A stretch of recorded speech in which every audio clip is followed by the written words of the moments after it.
Recording in progress. Baik, terima kasih atas kesempatan yang telah diberikan. Pada kali ini saya akan mempresentasikan tugas dari Business Intelligence.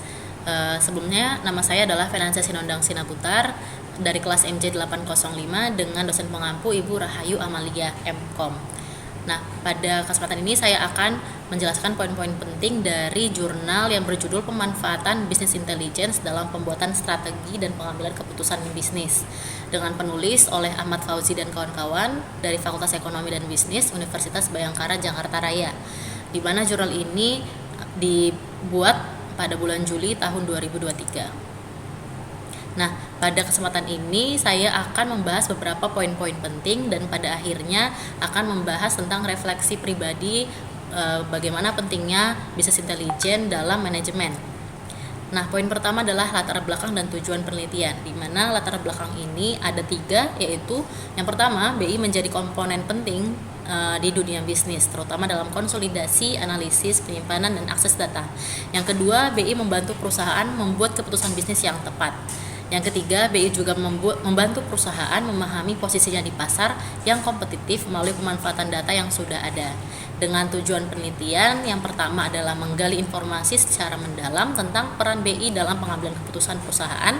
Yang kedua, memahami proses menuju keputusan bisnis yang terbaik, yaitu realistis, tepat waktu, berbasis informasi yang relevan. Dan terakhir adalah menunjukkan manfaat BI dalam menghemat waktu, biaya, dan mengurangi kesalahan manusia. Poin kedua adalah fokus penelitian beserta metode yang digunakan. Dengan metode penelitian secara kualitatif, yaitu data dikumpulkan dari buku jurnal, artikel, dan referensi lain, yang kemudian dianalisis untuk menggali pemahaman mendalam tentang peran BI dalam pengambilan keputusan perusahaan. Maka fokus penelitiannya adalah 4 teknologi BI dalam pengambilan keputusan. Yang pertama adalah data warehouse, yang kedua data visualization, yang ketiga OLAP dan data mining, serta yang terakhir adalah real time analytics. Di mana data warehouse ini sendiri merupakan tempat penyimpanan yang mengumpulkan dan menggabungkan data dari berbagai sumber untuk dianalisis. Selanjutnya data visualization dipakai untuk mengkonversi data menjadi grafik atau tampilan visual agar pola dan tren lebih mudah untuk dipahami.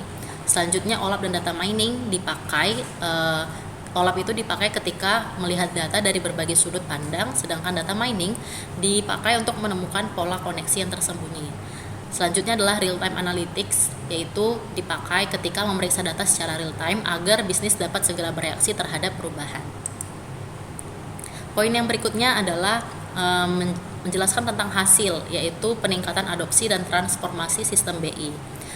Menurut sumber yang diambil oleh penulis ini, yaitu sumbernya dari Rudiawan tahun 2021, menjelaskan bahwa 83% perusahaan di dunia ini menggunakan sistem BI seperti ERP, CRM, SCM, ataupun Excel. Nah, dari sumber ini dijelaskan bahwa angka ini naik dari ketika tahun 2010 hanya sekitar 50% saja perusahaan menggunakan sistem business intelligence. Nah, ada 2 poin penting yang digarisbawahi dari hasil ini, yaitu adanya sistem lama dan sistem baru. Untuk sistem lama, dia membutuhkan admin untuk mengakses database atas nama user.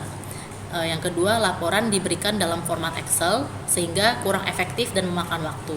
Yang ketiga, admin menjalankan script database lalu menyalin hasil query ke Excel secara manual. Dan yang terakhir, user harus mencari sendiri laporan yang mereka butuhkan. Sedangkan transformasinya ke sistem baru setelah menggunakan business intelligence, yaitu yang pertama, user mengakses laporan langsung dari database tanpa perantara admin. Yang kedua, tampilan laporan menarik dan mudah untuk dioperasikan.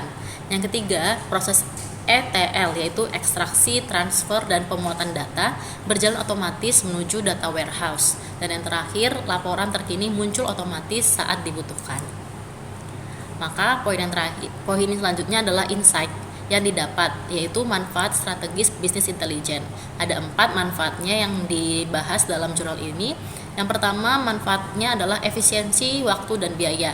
Manfaat yang kedua adalah keputusan yang dicapai lebih realistis. Yang ketiga, mengurangi kesalahan manusia atau human error. Dan yang terakhir adalah pemahaman posisi pasar.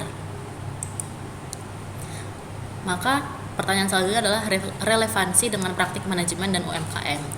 Menurut studi ini, dalam jurnal ini menunjukkan bahwa BI tidak hanya relevan bagi korporasi besar, tapi juga usaha kecil dan menengah atau UMKM.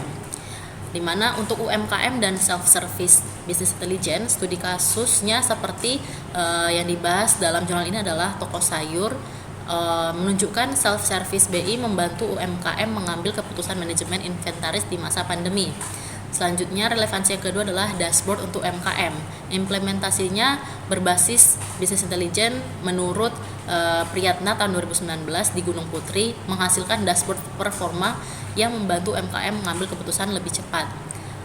Relevansi yang ketiga adalah integrasi dengan ERP. Menurut data yang diambil dari Nirwan dan Yanuar, pengembangan prototipe BI berbasis ERP, di mana mengatasi keterbatasan manajemen internal UKM lewat arsitektur berorientasi layanan. Dan yang terakhir adalah monitoring penjualannya yang dapat digunakan sebagai alat monitoring penjualan dan piutang usaha sehingga mendukung keputusan operasional harian.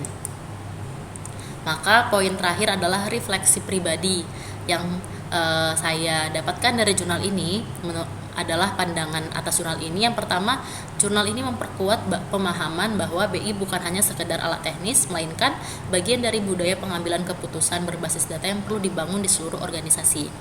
Yang kedua adalah data adopsi 83% menunjukkan BI sudah menjadi standar, bukan lagi keunggulan kompetitif semata.